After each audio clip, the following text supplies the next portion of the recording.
Hello and welcome to Patriot Kitchen. A little introduction. So basically I have everything laid out here. So everything you see here is what I'm going to use. I'll tell you what I'm doing as I go along with talking about today through the Patriot perspective. Okay? So I only had about a cup worth of red wine left. What we are going to make today is Town Hour roast. So this is the roast here. It is about 3.5 pounds. It's pretty standard. And this is what you do if you just want to use whatever you have left as far as your vegetables go. All I have, typically you need 1 onion to cut in half. You cook this on top of the 2 half pieces so that the juice drips down, but I do not have another onion. This is a very forgiving dish and I figured I'd start with this. All right, so a little about myself. I've been a conservative most of my life, and I didn't wake up until after Biden got elected. So I'm gonna give you like a little bit about me and maybe some news through the common sense perspective. So anyways, so I'm going to do most of the stuff. It is a very forgiving dish in teaspoons and tablespoons just to keep it easy. This right here is the last of my red wine. It's about a cup. You want to use about 2 cups of wine. So I have the red wine in there, but what I'll use in lieu of more red wine is I'll do a little bit of Marsala. If you don't like Marsala, you could use sherry, you could use cognac, whatever you want. So I'm going to do, well, if it's cognac, I would do about a half a cup. So there we go. Okay, so I'll just finish this one out. All right. And the wine kind of gives the meat a nice flavor. All right. The type of olive oil I swear by is the most smooth, good tasting olive oil. A little on the expensive side is Athena olive oil. There's no bite to it. You could drink it. It's that good.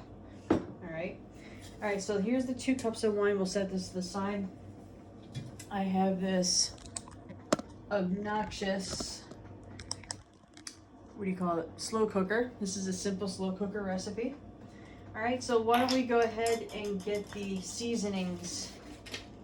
We'll just put them all in here. I know this looks like one of those TikTok simple cooking videos. I'm not going to saute anything this time. Usually I'll saute vegetables and whatnot, but this is basically a slow cooker 10-hour roast, so it's pretty forgiving. So I'll do a teaspoon of garlic powder. All right. I'm going to do a tablespoon of parsley. So why don't we do this? Tablespoon.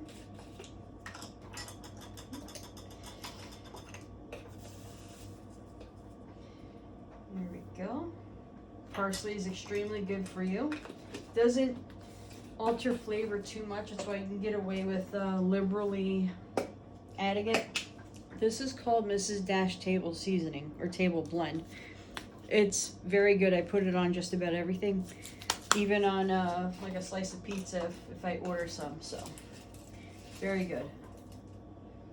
So I'm going to do about a teaspoon of this. I don't know, can you see what I'm doing here? All right. Teaspoon of this. All right. Minced onions, we're going to do a tablespoon. All right. This contributes, I know there's onion powder. I did a teaspoon of that, but we're going to do a tablespoon of the minced. And this extra onion, especially the dried onion taste, has a little bit of a different flavor than fresh onion, and it kind of contributes to the beef. All right. Speaking of, we use beef stock, never beef broth. This gives such good flavor to your roast, stew, anything. I even use this for my beef stroganoff. All right, so we'll set that to the side. You will use a full container of that, okay? All right, so these are done. We'll go ahead and put these away. So, I'm an Italian, so I have my spice cabinet. All right, now white pepper has a little bit of a kick to it. It's great for most recipes, but what we'll do is we'll do about a half a quarter to a half a teaspoon, okay? Because this one can be a little on the spicy side. And for people that might be a little, what do you call it? A little sensitive to it, you know, I don't want to torture them. So what makes my recipe different from everyone else's is I use herbes du Provence. It could also be known as Provence herbs. You can get it through McCormick. I like it through this Brazilian company. So I'm going to do a teaspoon of this. And it's tough to explain what it is. It's got a little bit of tarragon in it, sage, rosemary, thyme. There's a couple other little herbs in there. It kind of smells like stuffing if you don't know what this is at all. And you could put it on herb roasted chicken, herb roasted potatoes, stews, anything. I even put it in my meatballs. Technically, it's a French seasoning. Like some people use Italian seasoning, this is a French version of that. And personally, I think this just tastes so much better. Alright, so that's what I use. Alright, I have this. This way here, you get all your seasonings there in one shot, and all you have to do is dump it in. It's gonna all cook in one place for multiple hours anyway, so in this particular situation, you could just dump everything in one. Alright, this is what I like to use, California style garlic powder.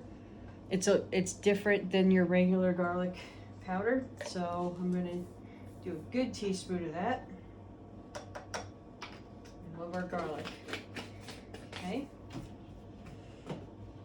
We'll do a teaspoon of salt and a teaspoon of pepper. Or half a teaspoon of salt. Alright. Half a teaspoon of salt. And we will do a half a teaspoon of pepper. Or I'm sorry, a full teaspoon of pepper. There you go. Alright, so we're all set as far as that goes. Okay. So you don't just throw meat in the cooker. You want to saute it first. This is the one thing you want to saute. You want to sear each side because that kind of traps in the juices a little bit. It also makes for better flavor. And that's where that olive oil comes in. So we're going to set this. We're going to put this away. I like to clean as I go. Alright. We could probably just go ahead and toss this right in the container here.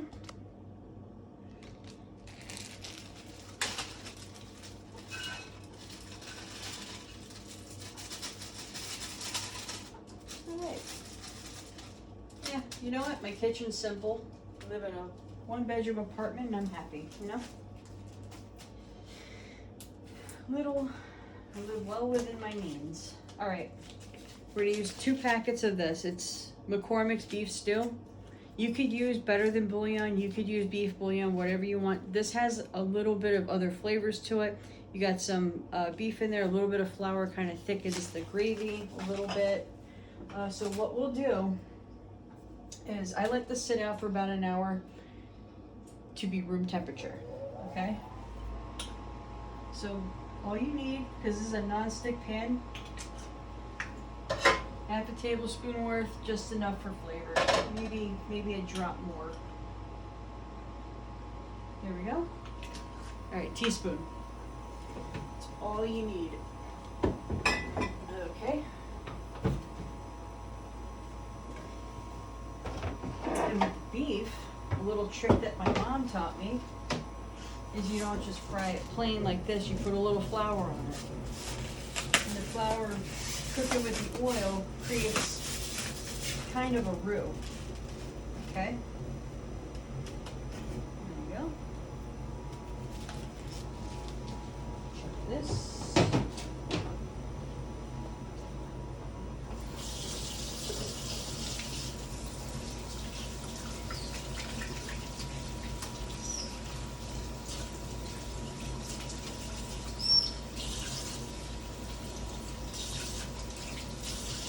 A lot of people are upset that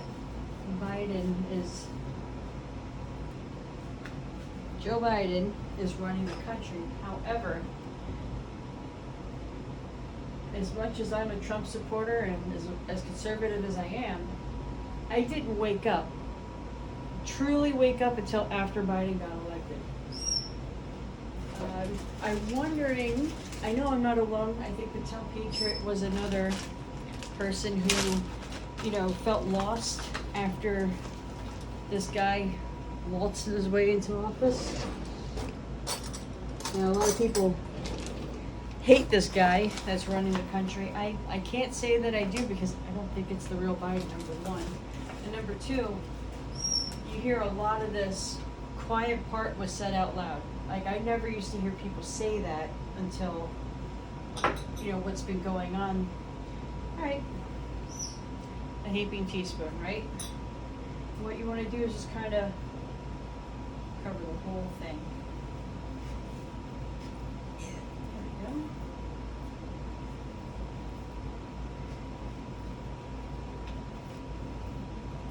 This is a hit at every dinner table that this has been requested of me on something.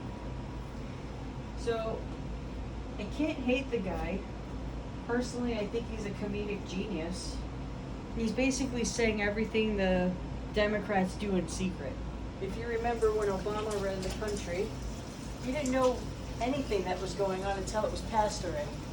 Or you would learn about it when it was pretty much too late.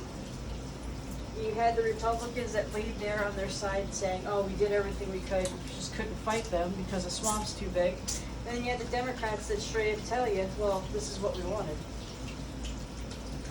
Trump was not like that. He refused to work with, not work with, he refused to accept defeat in the sense where he knows the American people are being taken advantage of. And he's not going to just flank himself on his side and let the Democrats run the show. Or corrupt Republicans. And what I didn't realize, just how bad the entire government is from both sides. Alright.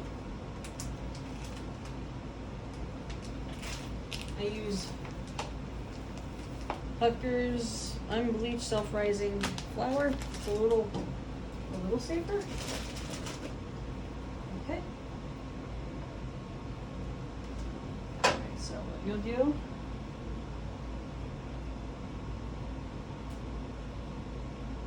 this is my very first video trying to do this, so I know there's a lot to learn. I'm trying to work and cook at the same time. I could do it with a friend in the kitchen, but when I'm on camera, I don't know, it's a different dynamic. Maybe I'm just being too much of a skeptic on a critic on myself. Okay.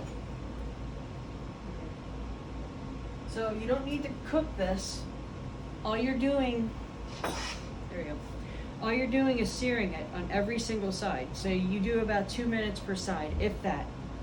And what that does is it traps in the juices.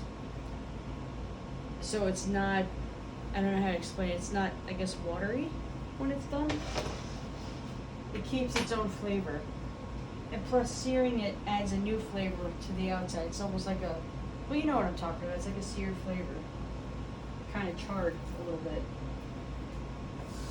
So I'm going to go ahead, do like medium high.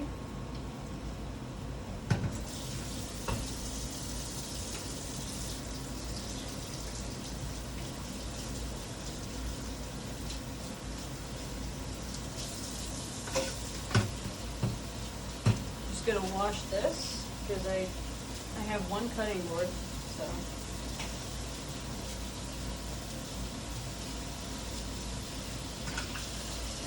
You don't have to, usually I'm very thorough when it comes to cleaning this. I just did a very good rinse because these will be,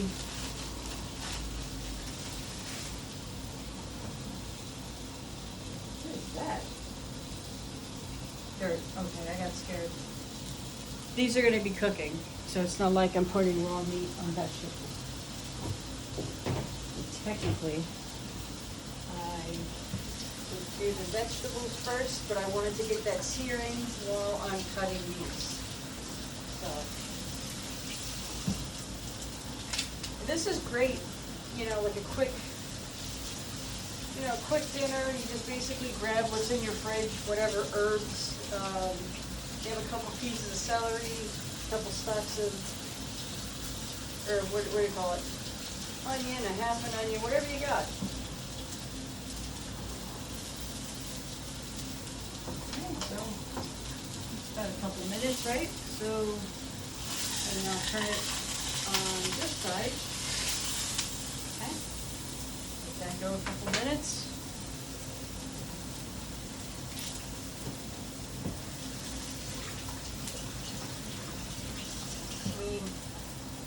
To be honest with you, these maybe have like another day or two left.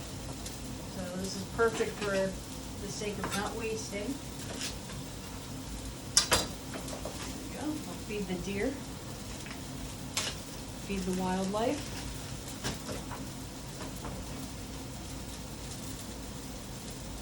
Or maybe one day I can show you how to prepare venison. It's delicious. Alright, so do another flip. It's on like medium high, so alright. So now what we're gonna do, I know I grabbed the meat, so just wash my hands real quick. I grabbed the cabinet with my pinky, I did not touch it with the raw meat finger. There we go. Okay. Alright. So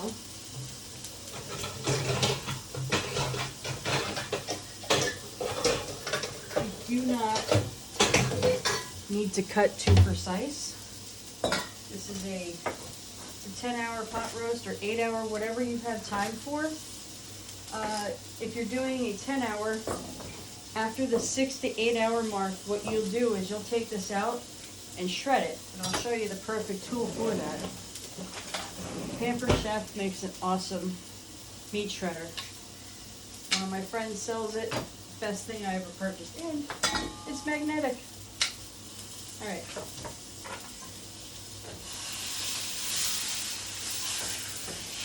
Probably should have put a little bit more olive oil on it. That's okay. Just do a little spritz here. Alright. Again, this doesn't have to be exact. Just put it in there like this. I got some organic carrots. The reason why I like to get these organic is because the skin has all of the nutrients on it. So I don't want to have to peel them. And when you cook them for this amount of time, you know, even the tough skin softens. And what I'm going to do is just rinse it real well. Cut the tops off.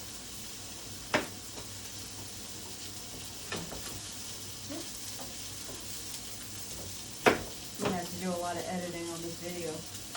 Alright. Put this on rinse.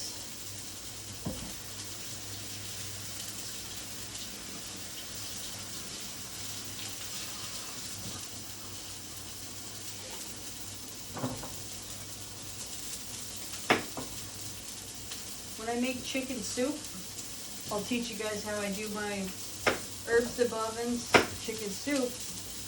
I saute everything. I even saute the carrots, the vegetables. And how you know it's ready is when they turn a bright color of what they are. For example, the carrots will turn a bright orange, the celery will turn a bright green. And you don't cook it until it's soft. You cook it until you see that color. It's almost like blanching via sauteing. Alright, got that. Alright, see? I got one more side. Alright.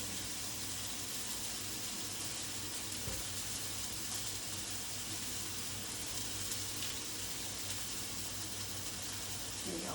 Alright, this can go to the deer.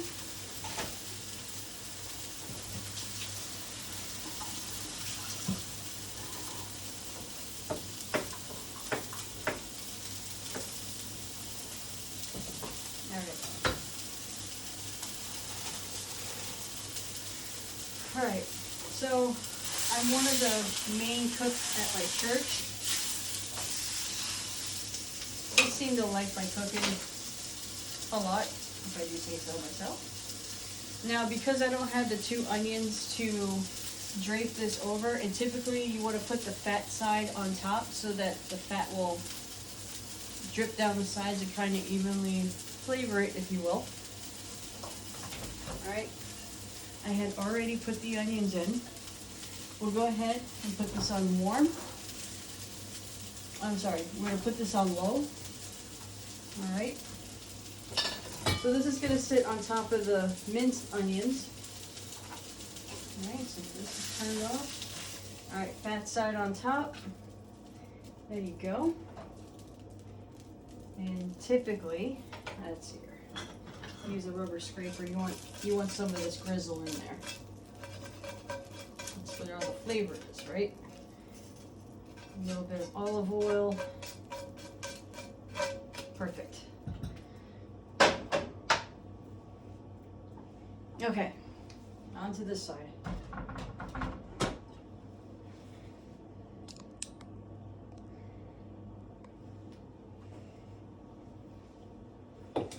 So what you do is you're going to pour the wine directly on top of it.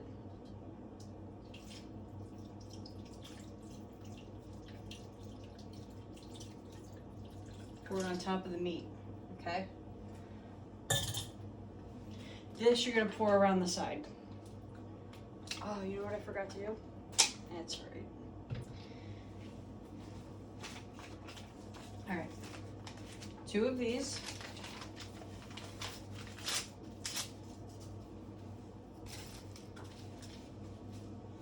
Smells so good.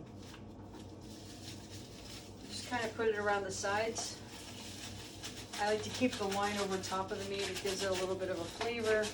It's all going to cook in one juice anyhow, but this is just what I was taught. Okay. And if you do want this a little bit thicker, I'll show you how to make a roux. Alright, so we'll put this away until we are ready. This I'll clean. Right. Seasonings. Okay. And we're just going to stir that in there a little bit.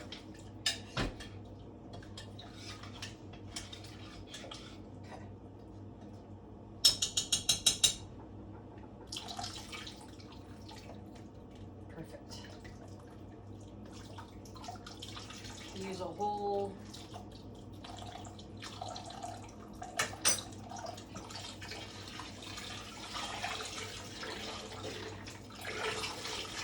I'll put the vegetables in after about 2 hours worth of this cooking because I don't want them to overcook too much. Alright, go ahead and put a lid on it.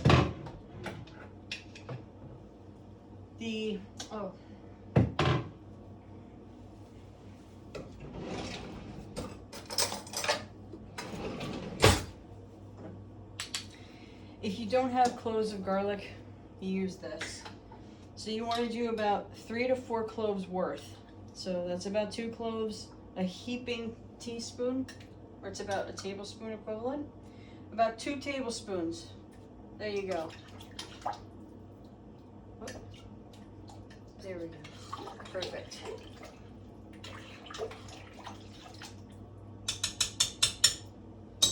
Again, this is all on how you want to taste it.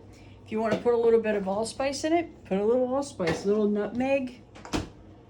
You know, the world is your oyster when it comes to this. So we'll let this go for about 2 hours.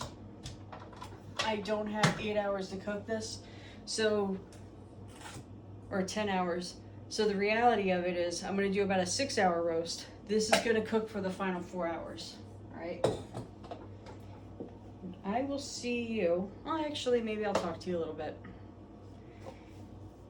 So, I thought I was alone in the world when, granted, people did realize that, you know, the election was stolen, things like that.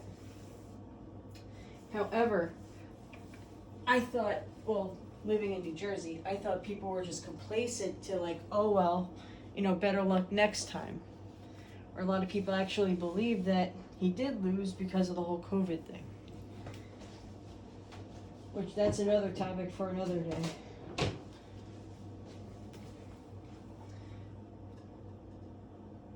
Ooh, this is pretty good. Alright. That should be clean.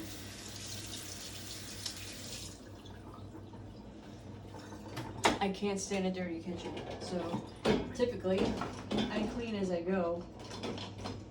They say if you just keep your sink clean, organization follows pretty much everywhere you go. This is like you're shining sink on a hill, if you will. I guess I could pre-make my vitality shake. Let's see here. I'm just gonna go ahead and put these away.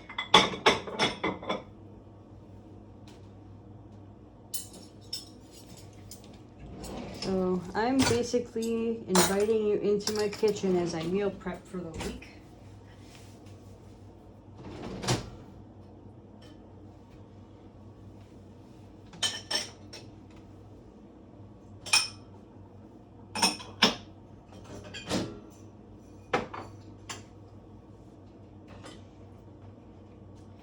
And if this is your first video that you're seeing of somebody who may think like you do, you know, a patriot who loves food, but you kind of want to follow an alternate media option, there's a lot of good ones out there, and there's a lot of podcasters out there that are sensationalists, but for conservatives. So when you hear specific dates and then something big's gonna happen, it's not even worth listening to. Q explicitly says, you know, we do not tell the dates or times to anybody. You know, you only get 20% of, or 20% is public, 80% is private, right? So if a patriot's gonna tell you, oh, well, I have a source that's telling me this, that, and the third, there's only 10 people who know everything that's going on. And even if the 10 people, they're departmentalized, meaning they do know the overall picture, but each one is specialized in a certain thing. One could be coding, one could be, you know, different things. So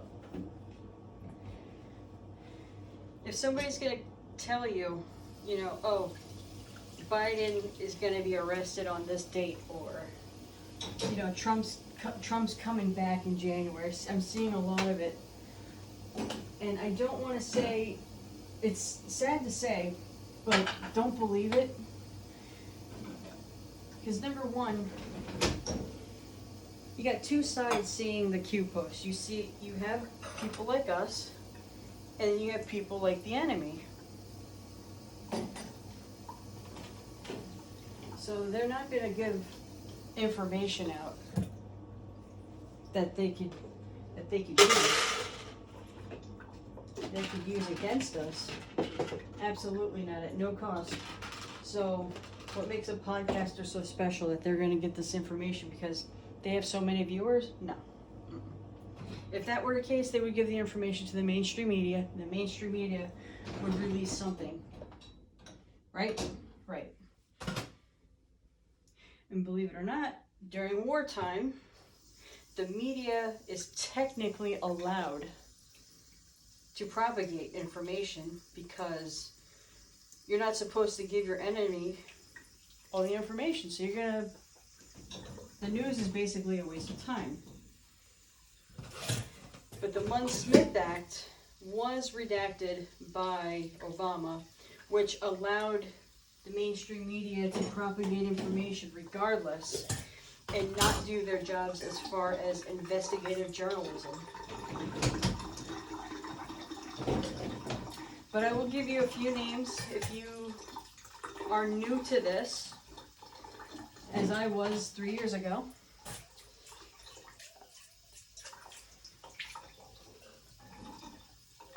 I like Patriot Street Fighter. Scott McKay. He doesn't give you dates or anything. I think one time he did, and he admitted it. He was like, oh, you know, that was a mistake. But just like the rest of us, we all believe the same thing at the same time. But at least he learned that after that one time, saying, you know what? We all thought Biden was going to be arrested on Inauguration Day, or there was something to do along those lines, or Trump was going to get reinstated. All right. We all thought it, and, you know, just out of excitement and just pure hope, you know, a lot of people did fall into that, but he doesn't give you dates and times and things like that. He's very good because he points out things that people don't think to look. Like, he'll talk about, oh, well, you know, here's what the government's doing right now. Here's a bill that they're passing. But then even further than that, he brings on investigators that'll show you different aspects of alternative medicine, Western medicine, and it's not just a jab that they're guilty of. There's even more in-depth research that this man puts on his show that, you know, if you watch his show, you'll be very well-rounded. And he also gives you different avenues for fighting the bad, you know. Whether it's to get involved in school boards, whether it's to, you know, cut off the money supply to the corrupt companies that's run by the same banks that run our government. So that's called Operation Tomahawk, if you don't know. And I want to say it's patriotstreetfighter.com / Operation Tomahawk or Tomahawk Switch, something like that. It's hard to find because the mainstream media is trying to block it. So he gives you multiple avenues to take action, because even though Q does say, enjoy the show, get your popcorn, what they're saying is they're doing the heavy lifting, and what we're watching on the mainstream media and by these clowns in America and everything else is we're watching a movie, right? So everything that you think you're seeing is not necessarily. They use a lot of CGI. I mean, you saw Biden's hand disappear in the microphone. You saw his head disappear when he walked by. So there's a lot of things going on that you don't normally see, at least since 9/11. That's another subject for another day. That's where I was sound asleep, but slowly started waking up. I was 18 when that happened. And of course, the way the mainstream media was pointing their fingers at, you know, Muslims who, their words, not mine, hiding in caves, you know, who hate America. And of course, I was cocked and loaded and ready to go, and I was trying to sign up for the military, not knowing anything about what was going on. But I did, right after 9/11, not too long, I knew something was off. Just something, just the way our society was acting. It got colder. Like, we were very unified for a little bit, but then you just couldn't say certain things, couldn't do certain things. It was very sterile. It seemed like we were heading in a very sterile direction. So I really didn't like what I saw. And that's what gave me that oomph to do my research. And of course, the internet was still relatively new for society at the time. So research was very limited, especially things regarding 9/11, who could be responsible for it. But I would listen to Bush's speeches very carefully. And I was like, wow, he sounds a little bit, you know, I supported him because I thought he was standing up for our country, and I knew the alternative was Clinton. I was like, man, if Clinton was in office, he probably would have just hid under the desk and we would have had to fend for ourselves. That was my mentality back then. So I picked Bush, who was the lesser of the two evils, but little did I know he's worse in some ways than Clinton, if you could believe that.